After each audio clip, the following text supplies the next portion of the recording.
नमस्कार दोस्तों। Video number 1 है आज का ये। और इसमें हम देखो चौथा क्वेश्चन करते हैं। इसने कहा कि एक राजमार्ग यानी हाईवे है, वहाँ पर दो जगह है, एक है ए और एक है बी, 100 किलोमीटर की दूरी पर है। एक कार ए से और दूसरी कार बी से एक ही टाइम पर चलना स्टार्ट करती है।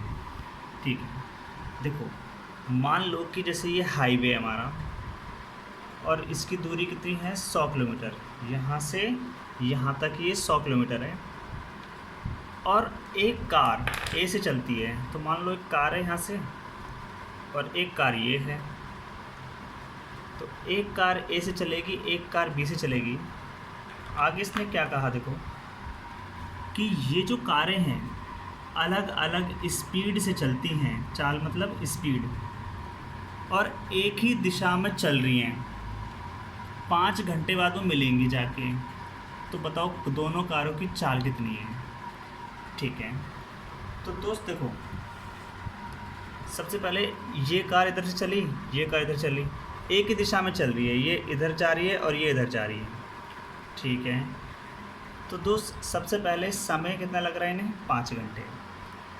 अब मान लिया हमने कि जो ए वाली कार है उसकी चाल है x, बी वाले कार की चाल मान लेते हैं y। ठीक है, अब दोस्त देखो ए कार ने कुल कितनी दूरी तय करी होगी। तो यहाँ लिखेंगे कार ए की दूरी कि उसने कितनी दूरी चली है। अब देखो दूरी निकालने का फार्मूला चाल गुना समय होता है। तो चाल कितनी है x, समय कितना लगा उसको 5 घंटे, तो यानी कितना हो गया 5x।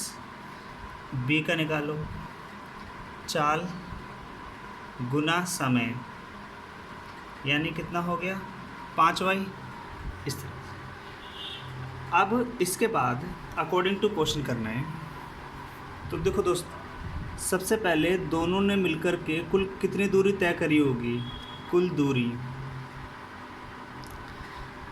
दोस्त ऐसा था कि कुल दूरी क्या हुआ, यहाँ से लेके यहाँ तक हाईवे है 100 किलोमीटर हो गया होगा।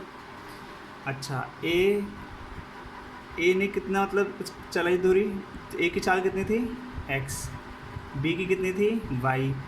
ए और बी दोनों ने मिलकर के दूरी कितनी तय कर ली होगी हमारी 100 किलोमीटर, एक बनी। अब मैं आपको चीज़ बताऊँ कि इसी प्रकार दोस्त याद रखना है, इस ट्रिक को याद रखना, इस तरीके को याद रखना। जब मैंने आपको क्वेश्चन बताया था शुरू में, तो मैंने कहा था कि एक दिशा में जा रहे हैं, तो थोड़ा सा बोलने में गलती हो गई। ये इधर जा रहा है और ये इधर जा रहा है, एक दूसरे की दिशा में जा रहे हैं।